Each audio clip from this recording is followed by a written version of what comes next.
Hello. Since we last spoke, I've gotten a new phone and a new laptop as well because we had some technical difficulties. So this is a new phone and I have a new laptop so I can actually edit videos, which is ideal. So with that, we're tackling this monster. This is what the video is going to be about. Me reading Our London Lives. I am halfway through it right now, and while it is really good, I am struggling to pick it up because it's so long, and I guess I'm slightly intimidated by it, but it's not even intimidation at this point. It's just, this book needs a good edit. Like, there's definitely, it could be condensed.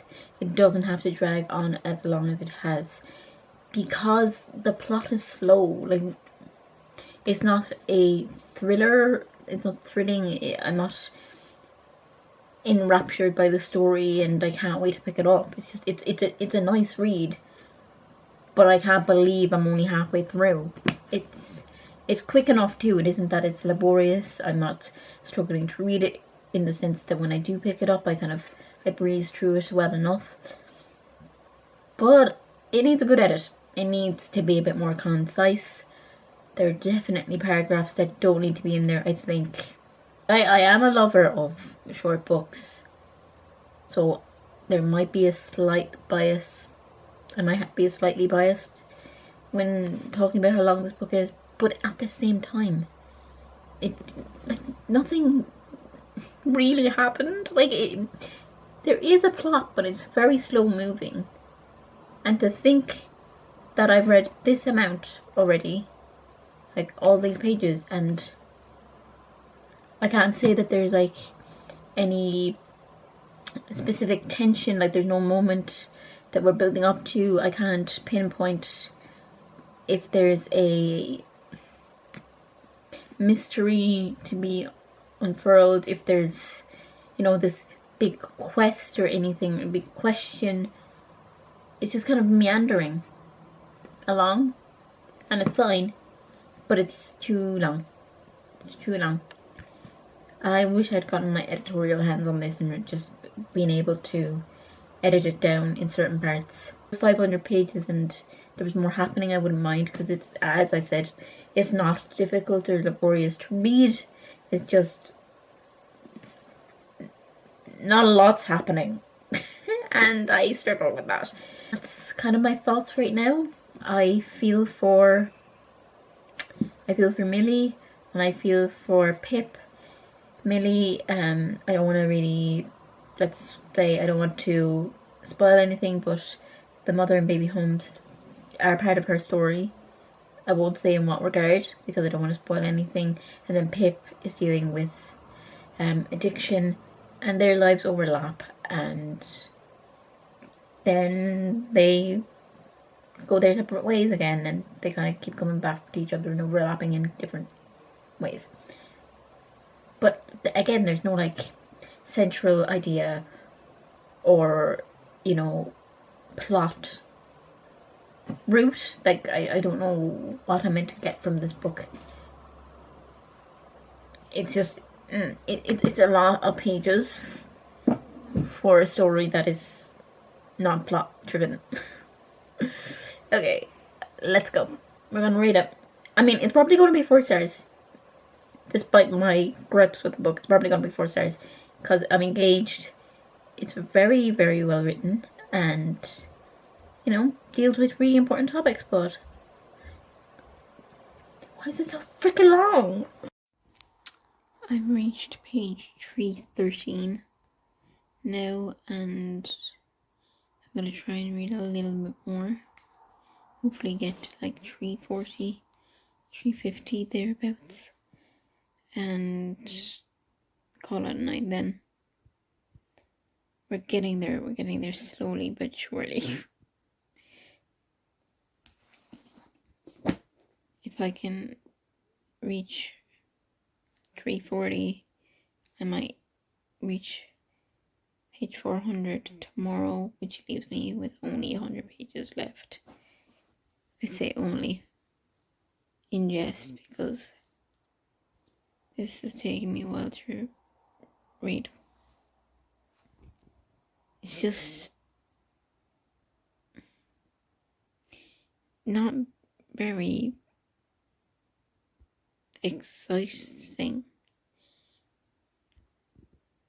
Again, not sure that it works because it's obviously a very meditative, slow moving book, but it's also 500 pages long, and I don't know how good something can be both slow and so long at the same goddamn time.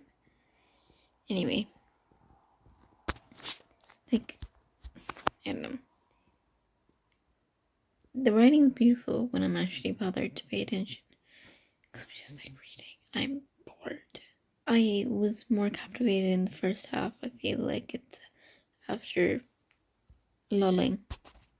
So it seems to be the season of book post or book mail, because HarperCollins have sent me another book, and that's 2 within a month, and I hadn't gotten anything from them in like nearly a year. So this is very exciting. I didn't want to give away my address, so I kind of had a slight sneak peek from ripping off the details, but we're gonna open it. We're gonna open it and see what it is. So satisfying. So we have I Love You, I Love You, I Love You by Laura Dockrell. I actually haven't really heard about this book. Don't know what to expect. Okay, so we have the blurb here. A good place to start, I guess. So, Ella and Lo are teenagers when they first meet in the summer of 2000. For her, it's love at first sight, certain that the most beautiful boy she's ever seen couldn't possibly feel the same. Ella counts herself lucky to have him as her best friend. Over the next 15 years, they share everything: bottles of cider and cigarettes in the rain, gossip and laughter, grief and fear. But every time Lo kisses another girl, Ella feels her heart break just a little bit more. She'll have to choose whether it's enough to just be friends with the love of her life, or if she's prepared to let the terrifying, beautiful, all-consuming truth come to life. I haven't heard much about this, but nonetheless excited to read it. Thank you to HarperCollins. It's been a long time since we chatted, and I have read a lot of books in the time that I have not been talking to you guys, to the level that it'd be impossible for me to talk about all of them, but I'm gonna just focus on these 2, because I think the last time I was talking to you, I mentioned trying to finish Our London Lives, and I eventually did. I gave this, I think, 3 stars in the end, because I kind of mentioned it before, and my feelings are much the same, that it needed a good edit, it needed to be a bit more concise. There was a lot of rambling. I felt a bit of excess information we didn't need, and when it's so long, like 90% of it needs to be like valuable information or dialogue or description, and I found that there was things that could have been omitted had it been edited more thoroughly, in my opinion. The other thing is that there was nothing hugely stellar or outstanding about it. It had its compelling moments, but I found that they happened in the latter half, to be honest, or in the first half, should I say, and that nothing of huge significance happened in the latter half. And then the ending was kind of meh, so it's a 3-star. It started out so promisingly, but I think the author gave herself too much room within 500 pages to write the story, whereas if it had been shorter, I think it would have been more hard-hitting. And that isn't me being biased, because I generally don't like long books. I don't read them because I find them intimidating, but with this, so little action occurs really. Like, it isn't a very plot heavy book. As I say, there are a few compelling moments, but in general, not really. This is an advanced copy, comes out in September. I would recommend it, but I was not blown away by it myself personally. It's a Stylist by Carrie Fisher. I read this and I gave it 3 stars because I felt it wasn't truly what I expected it to be. Given the name, The Princess Diarist, and the blurb, I thought these were going to be more of her diary entries, and only a small section of the book were actually diary entries, and they were actually really, really well written and very poetic, and there was a few of them that I just kind of tabbed because I wanted to go back to them, but the other parts of it were just kind of biography, really, about getting Star Wars, and then a lot about herself and Harrison Ford, which wasn't all that interesting to me because it was such a huge part of the book. Like, if it had been just a section, it would have been fine, but then I just felt like the whole book was about her and Harrison Ford, which is not really what I want. The 3 things that I kind of I tabbed, I'll show them, I'll pan at them in a minute so you can read them yourselves, but I found them to be compelling, but the rest of it just wasn't for me, really. I mean, not that it was bad or anything, but I don't know, I expected more from our Princess Leia, and a bit more about maybe fame and how it affected her, because I know that it did, and I just found that we didn't really get that. And as I said, it just felt like it was all about Harrison Ford, which wasn't. I wanted to know about Carrie.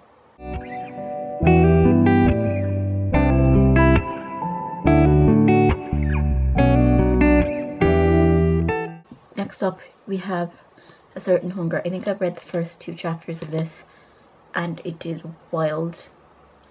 It really just goes in there, like, straight away. I'm like, what happened to Hello, How Are You? I would say it's kind of a mix of, it reminds me anyway, a mix of My Sister is a Serial Killer, which I read recently, and also Earthlings by Sayaka Murata. Combine the 2. Also, more specifically, it's like My Sister is a Serial Killer, but if it was actually from the sister's point of view, as opposed to her sister. Anyway, I'm gonna continue reading this. Cup of tea. Let's go.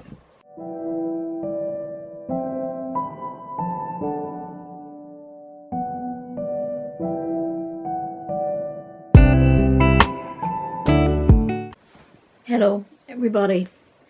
I've been reading A Certain Hunger, and let me just say, this is bad shit crazy. It's about this woman who, by the time we come to read the book, or read her present day narrative, has been arrested. So it's her story from prison. It's like a memoir, quote unquote, because obviously this is fiction. But it's this woman's memoir as she looks back on her time. And she's in prison because she's a serial killer. She eventually got caught. But not only is she a serial killer, she's also a cannibal. She likes to taste her victims, shall we say. And it's just very, very weird and gruesome. But what's even more unsettling, I think, is how the author breaks the 4th wall and talks directly to you at times. It's very unnerving, but it's really brilliantly done.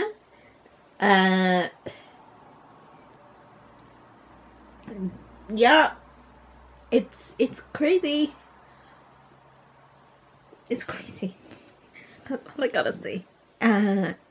But the author weaves the story really well between past and present, and also manages to make you feel a bit of empathy for the serial killer, which is kind of daft, but you're in her mind and listening to her, and it's very, very interesting. But also so interesting how removed she seems to feel from these acts when she describes, or rather how removed she seems from these acts when she describes them. It's like, oh yeah, I killed him because, you know, I wanted to. And it's kind of like, what the fuck? But yeah, I am nearly done. I have the audiobook too. I have about an hour and 20 minutes left in that, so I think we're going to finish this very soon. This has been wild. I got this for free in a book trade at the train station. People leave their books and you can take some and leave some and all that. So I picked it up because I'd heard that it was popular online. I'd seen people do reviews, but I didn't really know much about the book. Boy, was I in for a surprise. Okay, gonna keep listening and keep reading and see where we end up on this one.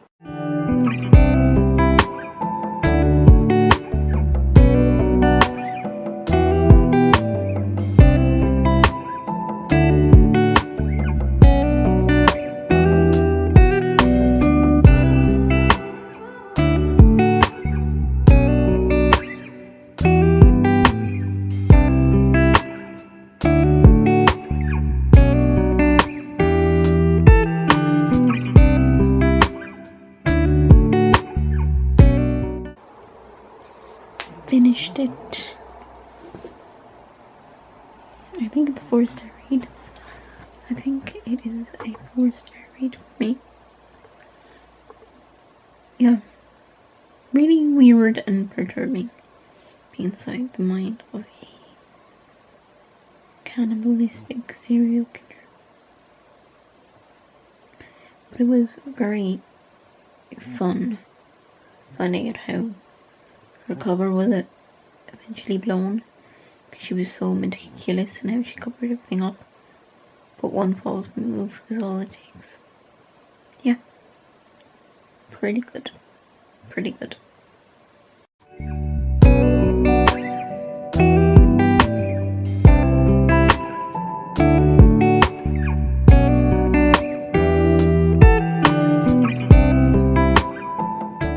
Let's catch up. I finished this. I finished A Certain Hunger and my thoughts were more or less the same. Very unnerving, but really, really interesting. And I gave it 4 stars. Very, very weird, but got inside my brain in all the ways it was meant to. And I have no bad thoughts or no bad things to say about it, really.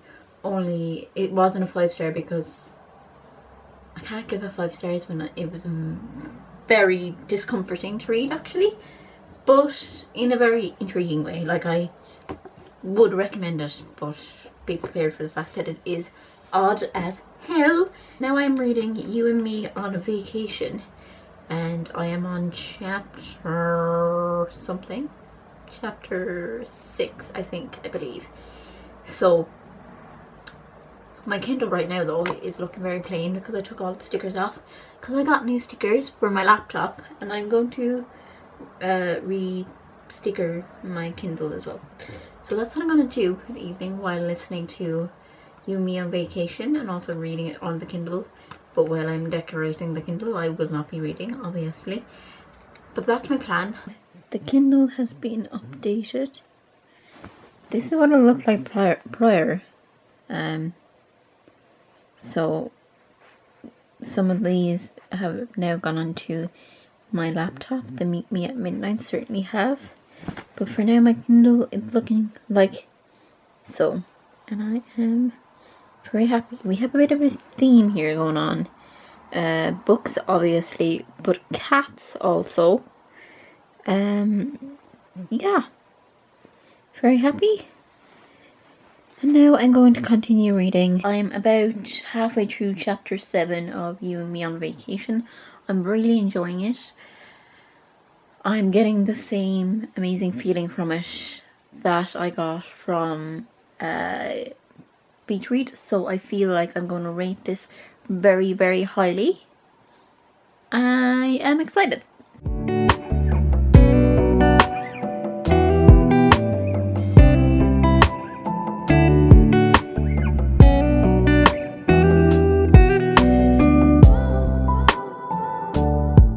I don't think I have ever sped through a collection of short stories or essays, but these are short stories. I don't think I have ever sped through a collection of short stories as quickly as I have with Being Various. I am now nearly halfway through, just over a quarter, nearing halfway through, and I am thoroughly enjoying this. Now, granted, all of the stories are fairly bloody depressing and need trigger warnings and all the rest, but they reel me in. Every single one of them reels me in.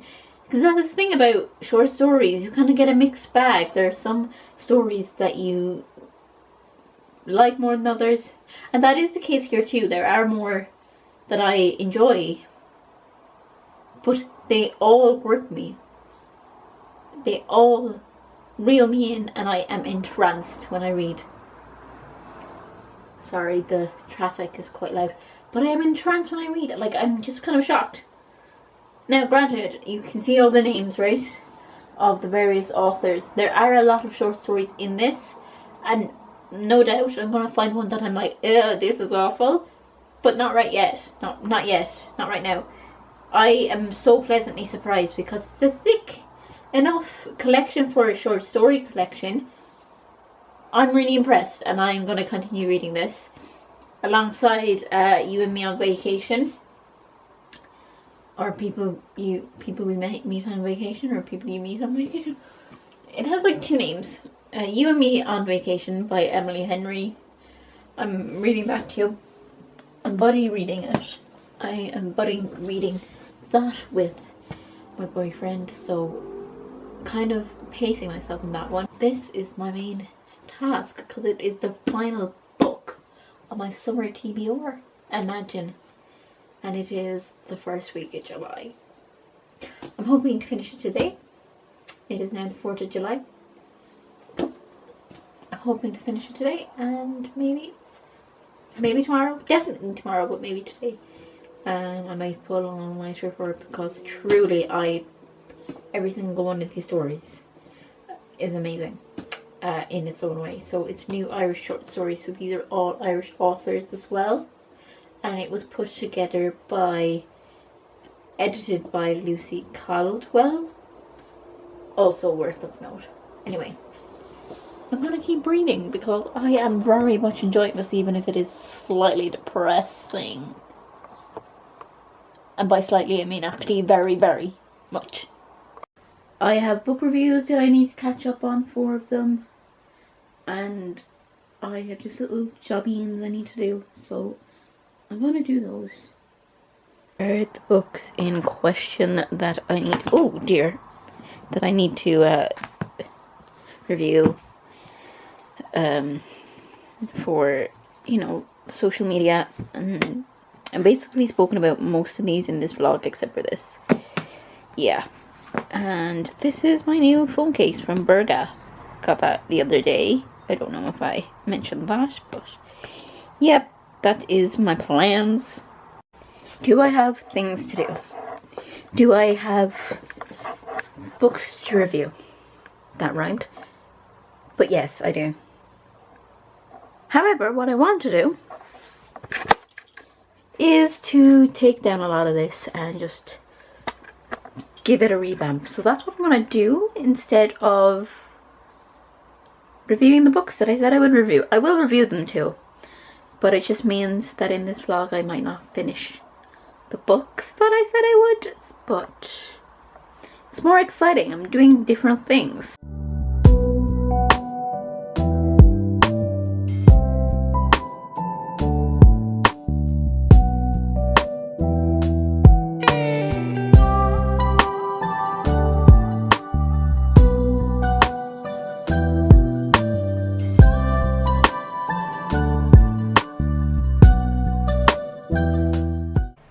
Hey, I don't know if you can hear the rain, but it is an awful day.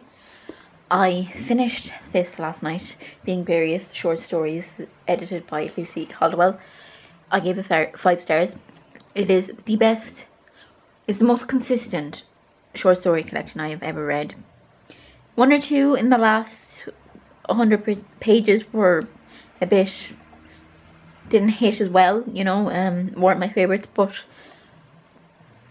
the collection is like 350 words, 350 words, 350 pages. Like it there is a lot in the collection, and for only 1 or 2 to not be overwhelmingly amazing for me is good. Consistent, and it's consistently gripping. Even the stories that I was like, about, I was still gripped. At no point was I bored. It was a very good, really, really good. Highly recommend, and definitely gives a good overview of modern Irish literature, I think. So now, what we're gonna do, here I have my reading journal. I need to catch up on that. I've got some stickers in here. I might kind of decorate a bit more. Reading this, You, Me on Vacation. I'm gonna listen to this while doing my reading journal, and it will be a fabulous time. I have finally caught up on my reading journal. It has been, oh my god, I have been so behind. What was the last one that I did? Last book I reviewed was book number 43, and I am now up to date on book 57, so I had over 10 books to catch up on reviewing, but I've finally done it. What I'm gonna do now though is I have lots of stickers now. I'm thinking I can maybe find a few that I can put on the cover, because I have done the back, but I don't want to destroy the integrity of this lovely cover.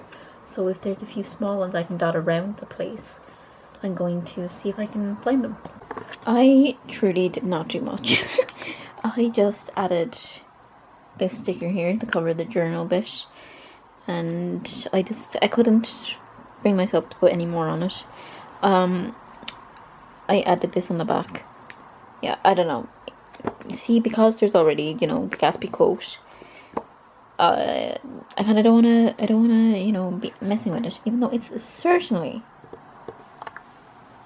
not the quote I'd pick if I was putting something on a journal that I wanted to be used by other people from The Great Gatsby.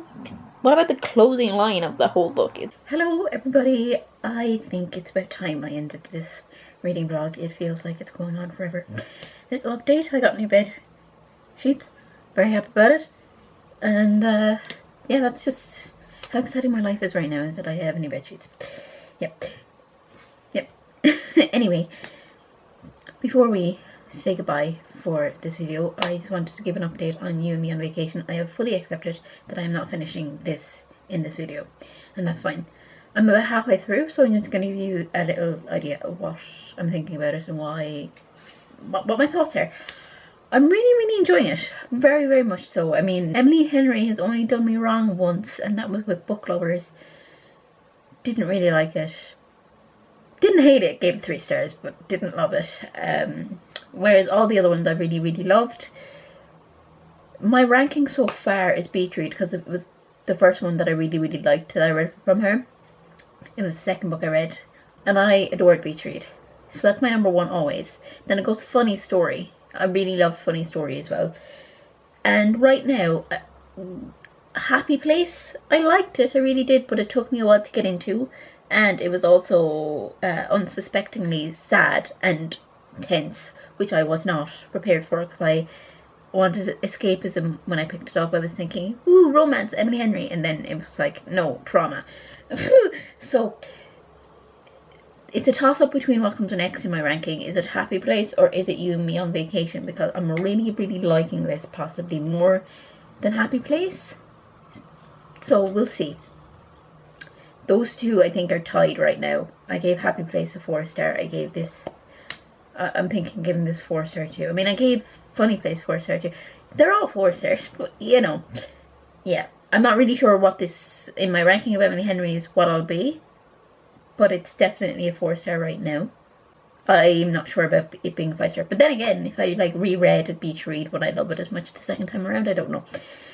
Anyway, I'm gonna go now and edit this video. I don't know what sort of clips I have because I've been filming this for so long, and that'll just be it. So yeah, I don't even know what I read in this vlog. I think we had our London lives, which I spoke about for quite a while, being various, which is the best collection of short stories I've read, the most consistent. We had a beach read. I read other things too, but I can't remember right now. Anyway, I'm gonna go, and hope you all have a wonderful day. Thanks for watching, and see ya in the next one.